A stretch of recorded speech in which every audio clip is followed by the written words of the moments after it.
संकट की इस घड़ी में खुद को अकेला न समझे बांग्लादेश का हिंदू समाज। सुरजीत ठाकुर। हमीरपुर नागरिक मंच की अगुवाई में 16 दिसंबर को हमीरपुर के गांधी चौक पर एक विशाल जनरल आक्रोश रैली का आयोजन किया गया, जिसमें समस्त सनातन समाज के सैकड़ों हिंदू भाई बहनों ने भाग लिया।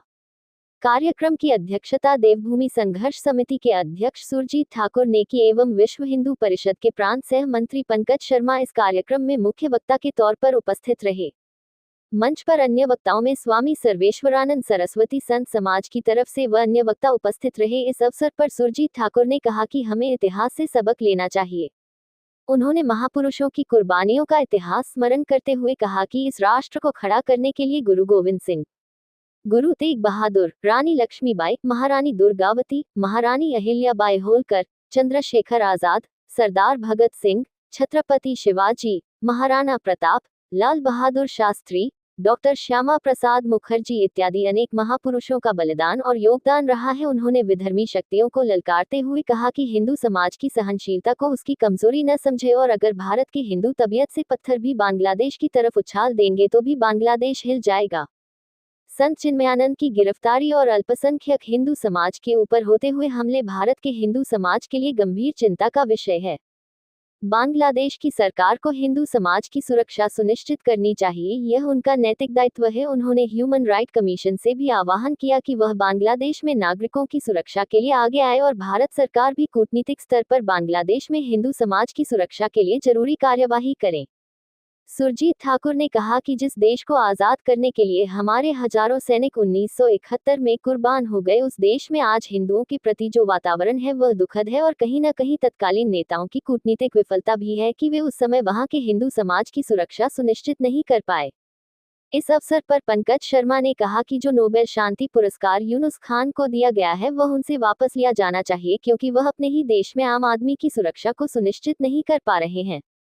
पंकज शर्मा ने कहा कि देश का नेतृत्व एक सशक्त सरकार के हाथ में है और हिंदू समाज को देश की सरकार पर पूरा भरोसा है कि वह इस विषय में अवश्य ही महत्वपूर्ण कदम उठाएंगे। स्वामी सर्वेश्वरानंद जी ने समस्त हिंदू समाज से आह्वान किया कि अपने ग्रंथों और अपने धर्म से अपने बच्चों को जोड़ें और अपने धार्मिक ग्रंथों का अध्ययन करते हुए अपने बच्चों को संस्कार देकर के सशक्त हिंदू समाज का निर्माण करने में सहयोग करें। उन्होंने कहा कि जो व्यक्ति धर्म की रक्षा के लिए खड़ा होता है, धर्म उस समाज की स्वयं रक्षा करता है। धर्मो रक्षति रक्षितः। जो दर्द देश विभाजन के समय पाकिस्तान से भारत आने वाले उन हिंदुओं के सीने में था, जो अपना परिवार, अपने बच्चे, अपनी माताएं बहनें साथ लेकर के भारत आना चाहते थे।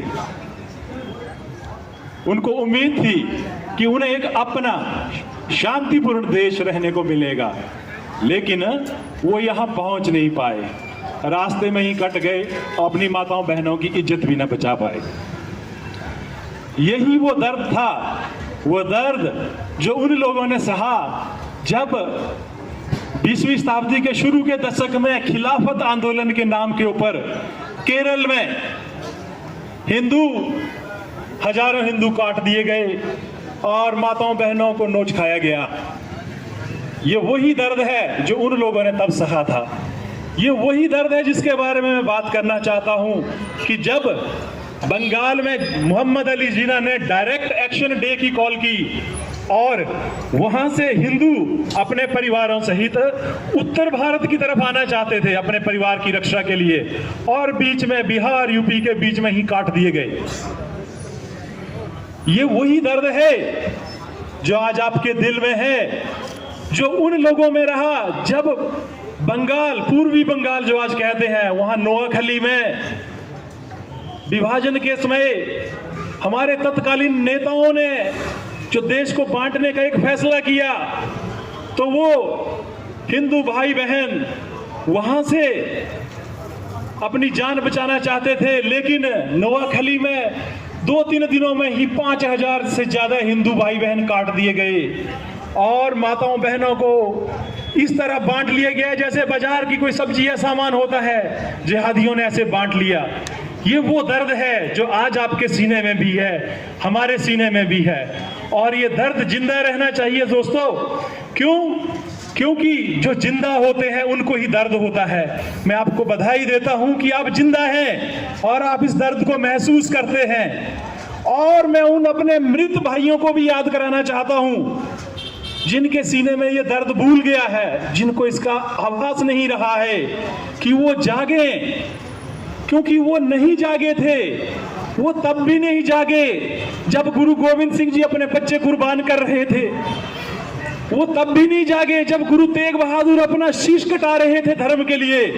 वो तब नहीं जागे जब रानी लक्ष्मीबाई अपने राज्य को बचाने के लिए संघर्ष कर रही थी। वो तब भी नहीं जागे जब क्रांतिकारी देश को आजाद कराने के लिए अपने बलिदान दे रहे थे। वो तब भी नहीं जागे जब उस चंद्रशेखर आजाद की मां उस आजाद देश में लोगों के घर में बर्तन मांजती रही 2 टाइम की रोटी खाने के लिए। जिस देश को आजाद कराने के लिए चंद्रशेखर आजाद ने अपनी जान दे दी थी। वो तब भी नहीं जागे जब मुखर्जी एक देश एक संविधान का नारा लेकर के J&K में चले गए और वहां की जेल में षड्यंत्र के तहत उनको मार दिया गया।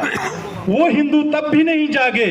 ये दुखद की बात है। और यहां तक ही नहीं, वो तब भी नहीं जागे जब देश का लाल बहादुर शास्त्री भारत का प्रधानमंत्री होते होते ताशकंद के होटल में मार दिया गया और देश की सरकार ने उस हत्याकांड की जांच कराने की भी जरूरत नहीं समझी। वो तब भी नहीं जागे। मेरे भाइयों, जागो। तुम नहीं जागते हो तभी ये होता है। अगर तुम जागे होते तो आज हिंदुस्तान के 9 राज्य मुस्लिम बहुल नहीं होते, हिंदू अपने देश में अल्पसंख्यक नहीं होते। अगर तुम जागे होते तो भारत भूमि, पवित्र भूमि, देव भूमि के बीच जिहादियों के समर्थन में नारे नहीं लगते। अगर तुम जागे होते तो आज हिंदुओं की पीठ में छिरा घोंपने वाले लोग सरकारें देश में नहीं चला रहे होते। अगर तुम जागे होते तो लाखों हिंदू मंदिर सरकार के कब्जे में ना होते। हिंदुओं के द्वारा दिया गया दान, सनातन धर्म के लिए दिया गया दान, जिहादियों की रक्षा के लिए, जिहादियों के पोषण के लिए इस भारतवर्ष में प्रयोग ना होता। लेकिन तुम नहीं जागे। लेकिन अब जागो मेरे भाइयों, जागो। जो नहीं जागे हैं वो भी जागो। मैं अनुरोध करूंगा। मैं इस विषय को लंबा तो नहीं खींचना चाहता, लेकिन क्या कहूं, इतना कुछ है बोलने के लिए, खत्म ही नहीं होता। इतनी घटनाएं हैं बोलने के लिए, खत्म नहीं होती। मन में जो पीड़ा है, जो आप लोगों के मन में पीड़ा है, वही मेरे मन में है। तो अब आप देख रहे हैं कि उस दौर में 1971 में हमारे देश की सरकार ने अपने राजनीतिक एजेंडे के तहत चुनाव जीतने के लिए बांग्लादेश को आजाद कराने के नाम के ऊपर, पाकिस्तान को तोड़ने के नाम के ऊपर बांग्लादेश तो बनाया। लेकिन जब बांग्लादेश बन गया, जब सब कुछ तुम्हारे हाथ में था, तो वहां फंसे हुए अपने हिंदू भाइयों को तुम वहां से निकाल सकते थे, लेकिन उनको मरने के लिए वहीं छोड़ दिया गया।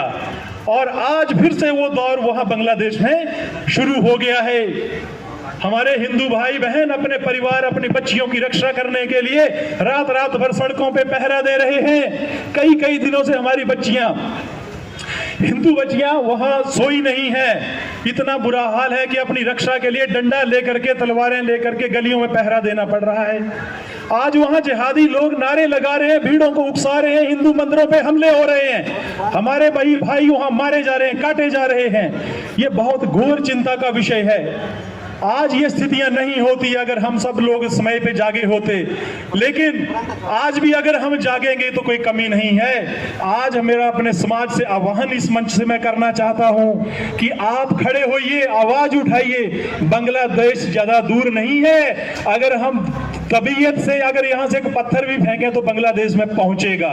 और मैं वहां की जिहादी हुकूमत को भी इस मंच से चेताना चाहता हूं कि हमारी रोटियों पर पलने वाले हिंदू समाज, जिस इन हिंदू भाइयों ने बांग्लादेश को बनाने में दिन रात तन मन धन से योगदान दिया है, आज वहां की सरकारें उनकी रक्षा करने से पीछे हट रही हैं। जिहादियों के दबाव के चलते आज हिंदू भाई अपने जीवन के लिए वहां संघर्ष कर रहा है।